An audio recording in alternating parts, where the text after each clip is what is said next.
What's up? It's your boy Tinie Tempah and you're watching hiphop.de, Germany's biggest hip hop station.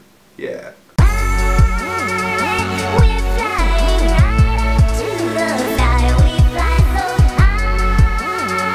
Yeah, absolutely. I'm as much as I've been influenced by grime, I've been influenced by so many different types of music. Obviously, hip hop being one of the main ones. You know, from back in the day. You know, I'm 25, so I never used to listen to hip hop like when it first started. But your Eminems, your DMXs, your Busta Rhymes, you know, Tupac. These are a lot of people that I was listening to when I was younger, and that I was inspired by Snoop Dogg.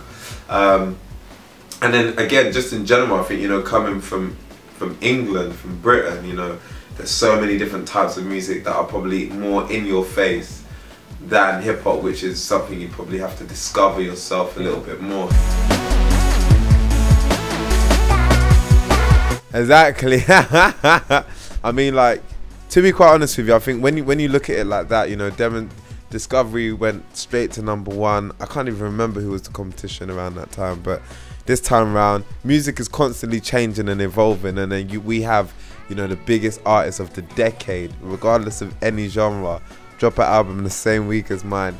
All you can do is be happy, bro. You know, like #3, and then X Factor as well, which of course you know is like fucking huge in terms of how much marketing they get and how the awareness of an artist like that is. So I'm happy, man, and I think, you know, as I think one thing I always need to realize is that even though my music is way beyond that, and I'm constantly trying to be more ambitious with my music and make music that challenges the stereotype of what it is to be from grime or from hip hop or a rapper, I still always remember that I'm a rapper. So, you know, to be like top 3 in the album chart, you know, during that week, I was very, very happy, to say the least. Like very, very, very happy.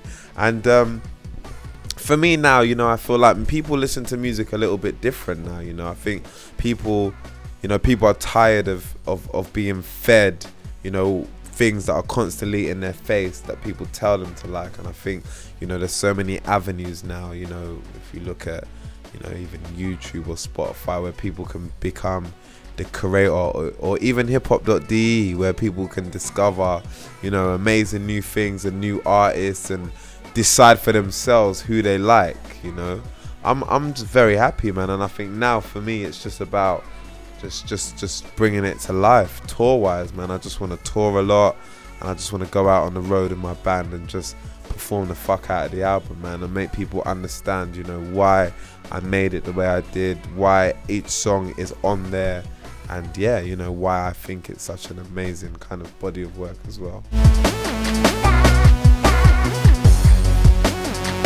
Yeah.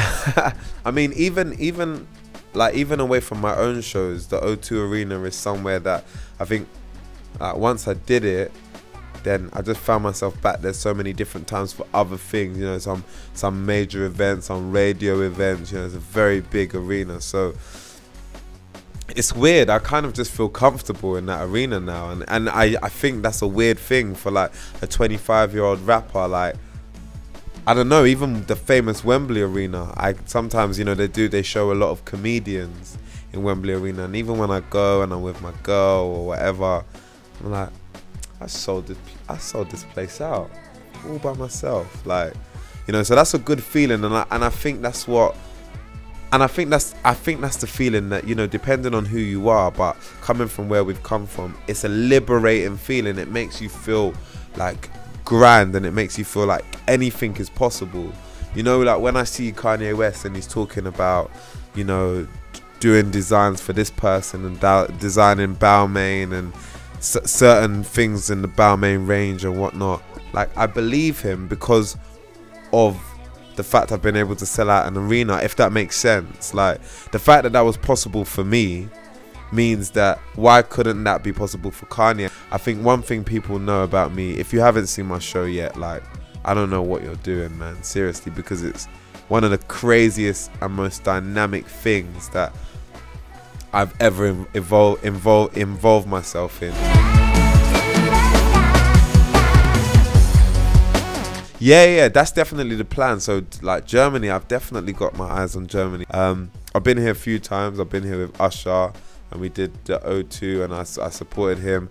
He was actually ill. He never came out, so I technically counted that as my own. No, I'm joking. And then I've been here with Drake as well, so that was good. So now to do my own show, hopefully May, June, I would love to come and do, even if it's a really small venue, I really want to come and do it. I was in the studio with Big Sean, and no, I wasn't in the studio with 2 Chainz. 2 Chainz kind of happened in the way that a lot of things do now, which was cool as well. You know, I spoke to him on the phone. I let him know, you know, the vibe of the track. I let him know what I wanted, and he definitely, I feel like he delivered. You know, I think 2 Chainz for me very much is that hot rapper. He's been that hot rapper of the year, whereby anything he touches is like fire, you know. But with Sean is more like my friend. He's like my actual friend, you know, like through music, of course, but our relationship is a little bit more, you know, regular in the fact that we see each other a little bit more doing like shows and whatnot. So whenever he's in London, he will come and hang anyway.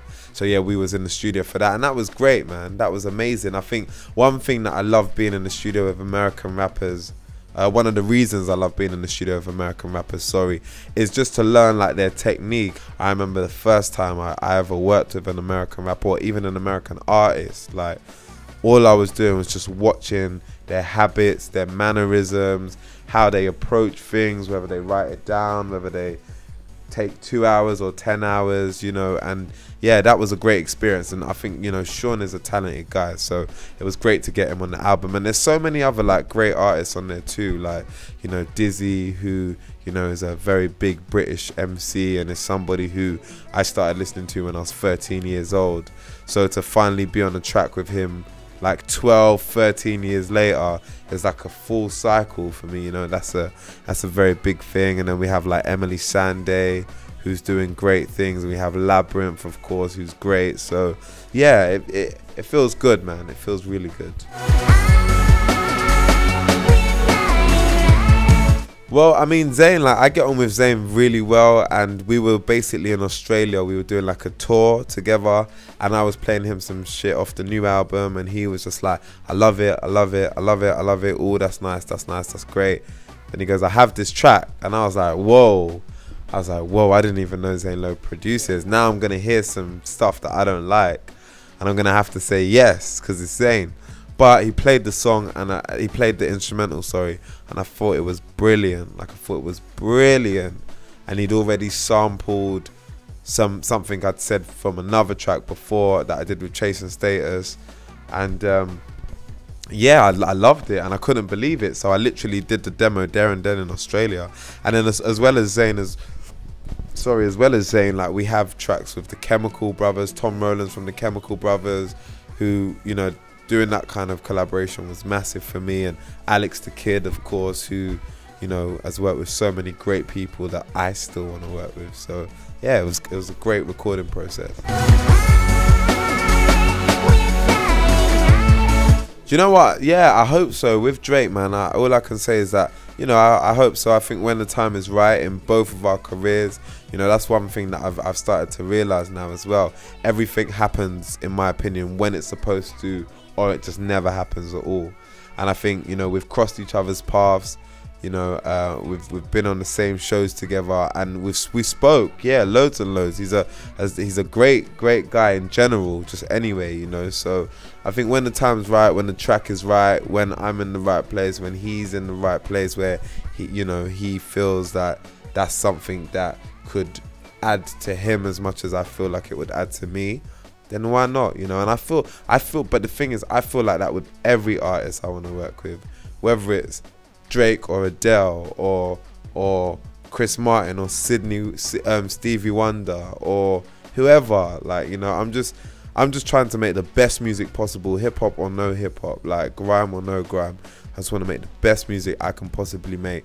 I want to challenge how people listen to things, and why should something just be this way just because it always has been before. And hopefully, I think off the back of that, there's no limit to who I can potentially collaborate with.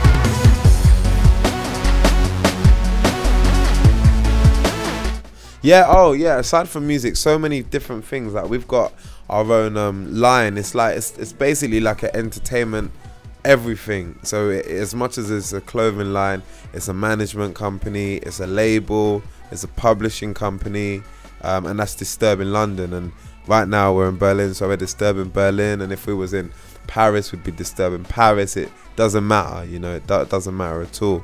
And that's basically the enterprise. And like we've got, at this moment in time, we've got so many great artists that are signed to the label who over the past year all got major record deals. So we have an artist called Sasha Keeble who has signed to Polydor in the UK, and she's featured on a new Disclosure record, which has done really well in the UK, and I'm sure it started to come over here as well. So she's doing good.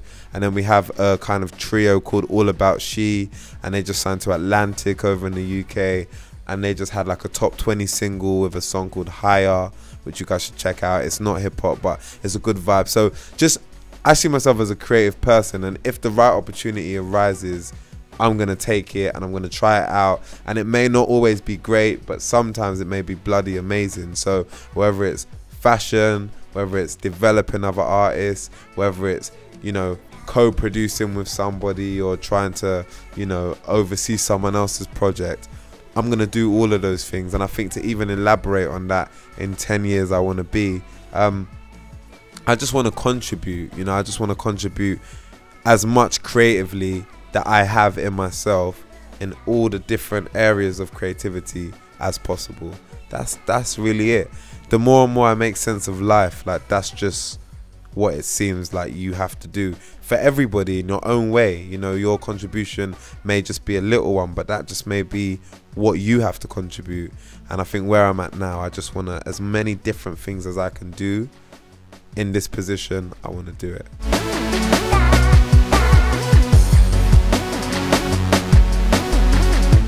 Right, okay, yeah, so, okay, yes, okay, right, so, right, so there was all these albums. These are the hip-hop albums that I was like, yes, all right, cool. So there's Pushers, there's J. Cole's, there's Jay's, there's Kanye's, there's Drake's, and those are really the ones that were kind of in my head. Now, my favorite one, and I would say the one that I probably have ended up playing the longest, if I'm being honest, is the Drake one, yeah. But why I love Yeezus so much, and I think Yeezus was probably my most exciting one, is because I feel like he's constantly trying to push the boundaries with how we listen to hip hop.